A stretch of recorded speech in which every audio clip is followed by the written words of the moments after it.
What if someone had the ability to control your mind and use you as a weapon and ultimately leave you to die? Well, that is exactly what we're going to be delving into in this next episode. I'm Duncan MacLeod of the clan MacLeod, born 400 years ago in the. Well, no, not really. That was a TV show called Highlander. So, just listen to Rockin' at the Movies with me, Adrian Paul, and Shane Comley-White, and you'll learn some interesting facts. All right, so welcome back. My name is Shane Comley-White, and you're with me at Rocking at the Movies, and we are delving into the Highlander TV series, and this episode is called The Road Not Taken. In this episode, we actually put the sword fighting element slightly to the sideline. It does touch on it and delve in it a little bit later on down the line in the episode, but it actually talks about the philosophy of the whole immortal world. A lot of science is involved, a lot of power, and also the control over human nature. So the episode actually begins with Richie's friend, and his name is Gary. And Gary basically seems to be a very nice person. And from what Richie explains down the line, he's a really good guy. He doesn't do anything wrong, he works hard, he's a bike messenger, but all of a sudden he is robbing a diamond store, and seemingly with superhuman strength, where he could rip one of these bulletproof glass doors out of the wall. But obviously things go wrong. He starts to get all these bruises on the side of his temples, and he collapses in the streets just after he's robbed that place. But obviously there's a lot of onlookers, and the camera shows one of the people that is actually quite highly involved in what actually happened. And this is one of Kiem Sun's disciples. At this moment, the police are thinking that this could just be a drug-related thing. So this guy's high on drugs and he went completely psycho. But Duncan starts to realize that there's a lot more to it. And he notices something that he remembers from his past that he's witnessed as well through his friend who was doing scientific experiments to kind of develop this perfect human, someone who will obey people. And during all of his experiments, these individuals actually got bruises on the temples, and Duncan kind of recognizes that, and then he goes on a little bit of a mission to find the person that he used to know, named Kiem Sun, who did all of these scientific experiments and was fixated with trying to find the perfect recipe of this particular root. All right, so the character that we are now introduced to is a brand new character. His name is Kiem Sun, and he and Duncan met many, many centuries ago in China, and he was one of Duncan's best friends. But while Duncan believed that immortals and humans or mortals should coexist and should be able to live together, Kiem Sun had a different view. He kind of thought that immortals should be superior and control all of the mortals around them. So he was obsessed with science and all the herbs that were out there. Now, if you go back in the Chinese world many, many centuries ago, they were very skilled with all of their scientific levels and their experiments and their weaponry and all that. They had a completely different level to what the rest of us did. And if you compare them to the Scots were kind of barbaric in a way, many, many, many hundreds of years ago. So please don't take offense to any of these cultural differences. But Duncan started witnessing some of this obsession that Kiem Sun was going through, and he was experimenting with particular roots that took centuries to come to a specific compound that he could give the humans that would make them controlled or controllable. And not have fear and just do whatever you as the boss or the controller would actually cause them to do and actually instruct them to do. It reminds me of multiple different movies. Another one is like Universal Soldier, where they take these fallen soldiers, dead people, and they inject them with whatever kind of scientific isotopes they could be, and ultimately control them, making them the perfect super soldier. And in a way, this is what Kiem Sun is also doing. Duncan doesn't like it because he feels that humans should have the right to choose, should have the right to be themselves and what humanity is. And Kiem Sun is obsessed with control, power, but he doesn't see himself as a bad guy. He sees himself as an enlightened kind of individual who strives to perfect something rather than destroying it. But he'll do whatever it takes, no matter what the consequences are, and no matter what the collateral damage might be leading up to that particular moment. So his entire existence, when he became an immortal, I can assume from when he became one, was to survive as much as possible to perfect this, so he would have an army of soldiers that could protect him. That's how I interpret this entire story. So when it comes to Richie, it's another one of Richie's emotional lessons that he has to go through just to explain to us what kind of a difficult life Richie actually deals with. So Richie kind of believes that he is now out of the criminal world, or out of the world where he has to fight for survival, because he's now living with Tess and Duncan. And it's a little bit heartbreaking in a way, because no matter what, Richie keeps being pulled back into this world of crime, into this world of survival and the street life. And even though he's moved on to something better in his eyes and better in everyone else's eyes, his friends are still in that environment. Even though they're trying to do their best, they just haven't had the lucky break like he has. And this is where his friend gets involved with this unknown space or crime, and he dies because of it. And obviously the police just look down upon him and say, because he's a street guy, he's possibly homeless, and he's not really in the right society or the right levels of society, they kind of just brush it off and say, no, he's a drug addict and he died because of the drugs.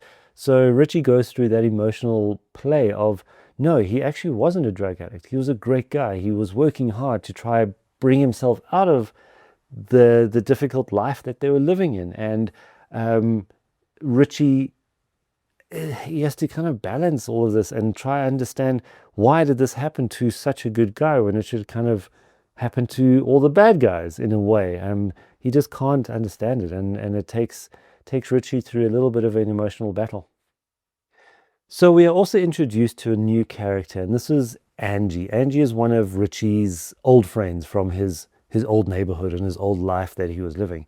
But she herself has pulled herself out of the difficult lifestyle that they're in, and she kind of wants to help people. She wants to bring a little bit of humanity back to the homeless people. She runs, she works in a homeless shelter. She brings Richie to help her as well. She also enjoys helping people and just trying to uplift them a little bit more than what they were actually normally in. So it's quite interesting, because Angie almost symbolizes a choice for Richie, where Richie can still choose to be that better person and uplift humanity and society, or Richie can choose to be who he was and back in the day, where that's living a life of crime. But ultimately, Richie is kind of stuck in between the two. He hasn't actually figured out exactly where he is right now. And that, I think, is quite important to her role, because it gives us an indication of where Richie can go. What's Richie's purpose, or what could be Richie's purpose down the line. Okay, so this character in this episode, I would say, is the true threat. And now that is Chu Lin. Now, Chu Lin is one of Kiem Sun's disciples. So what happened with Kiem Sun is he kind of lives in this monastery, or this Chinese temple. Obviously, this could be in America. That's where they are based. And he brings in a whole bunch of people to be the monks or the disciples. And so this is how it comes across. However, this boy, Chu Lin, was devoted. He was a devoted guy to Kiem Sun, and he lived everything that Kiem Sun was telling him and believed everything that he was doing. However, it changed. His life changed because he got a taste of wealth. He got a taste of power. Instead of being this person that is doing the work to try strive to a particular goal that one guy is kind of led, whether it be a religious goal, whether it be a scientific goal, he's now reached a point where money has taken over, where greed is something important, and he's using what he's learned here to improve his life here, but he doesn't do it the right way. And so he is definitely the biggest villain, and I believe that he he would do whatever it takes to make sure that his level of power is ultimate. He will use people, but he'll use them in a way that he kind of stands in the background, he tests what it is, and he'll get everybody to do his own dirty work for him. He ropes in all the people that are desperate for a little bit of extra money. So we touch on some of the characters from Angie's area that she works in or lives in and stays in. And there's a couple of guys or biker guys that were from a biker bar where Angie and Richie try to go and ask some questions. And they get roped into this whole thing. And Chu Lin kind of drugs them or starts to drug them. Luckily, it didn't really happen by not even telling them what this is all about. But so it's all underhanded. He does a whole Chinese ritual with the teas and this is your how can I say, your introduction into this mindset of who Chu Lin is. But he tries to use the good nature of the tea ceremony when it comes to the Chinese to close a deal, to solidify their partnership. And he tricks him. Ultimately, he tricks him. And this is where Angie and Richie try to find out exactly what's happening.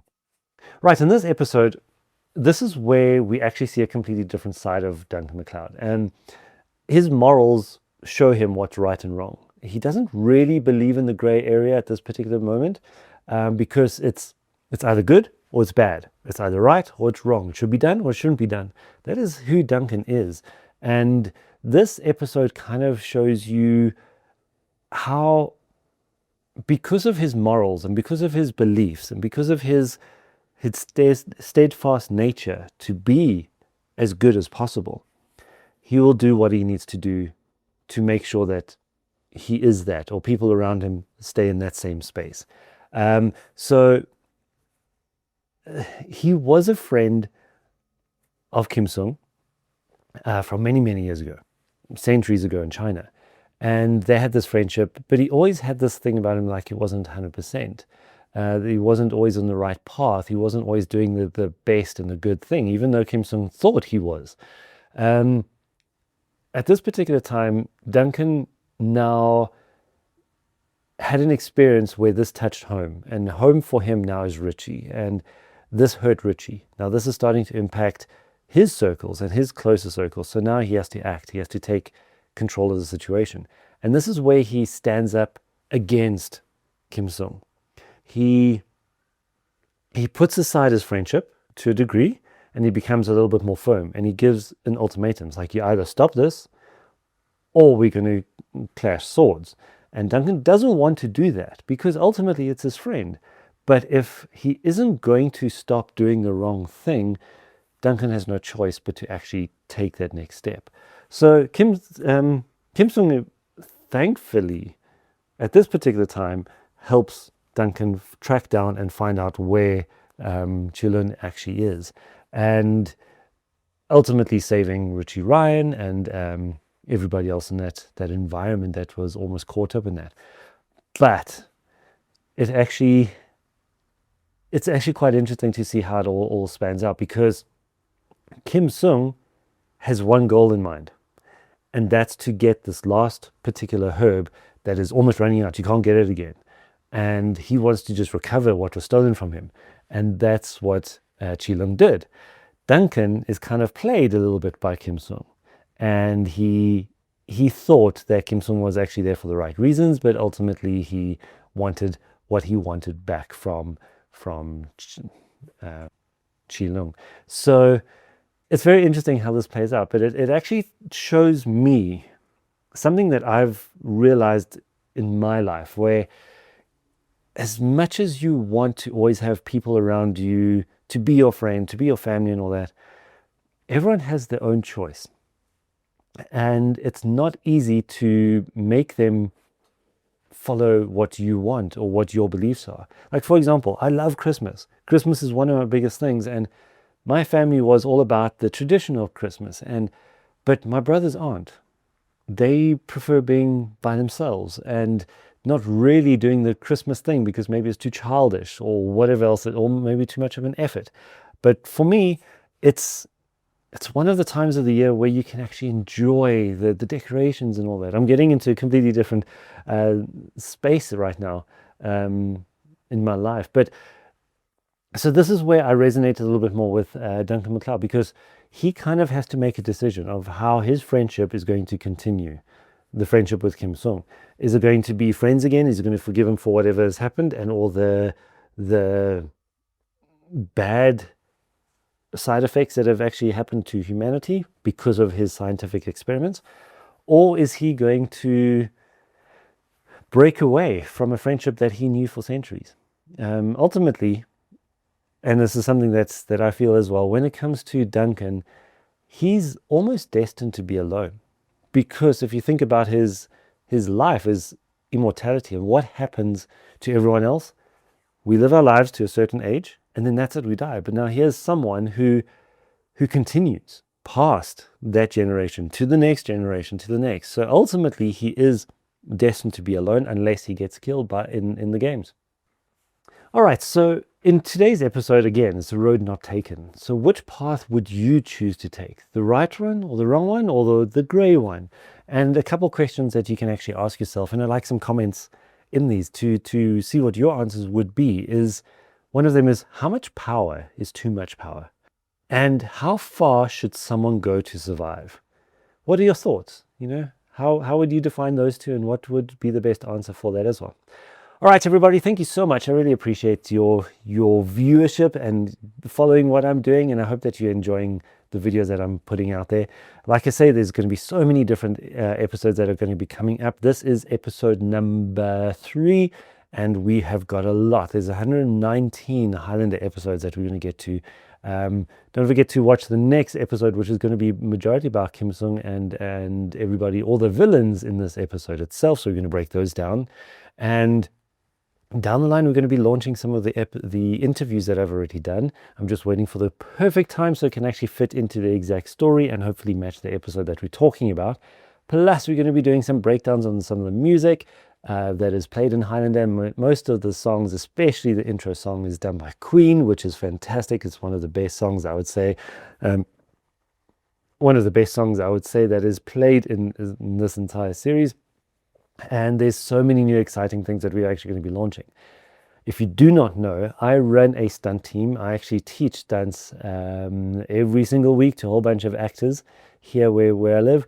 And I'm going to be breaking down some of the fight elements and some of the stunts as well. Plus, we're going to be launching something fantastic where you can get involved and actually see if you can enjoy what I teach you. You never know. Thank you so much, and we'll chat soon. Cheers, bye.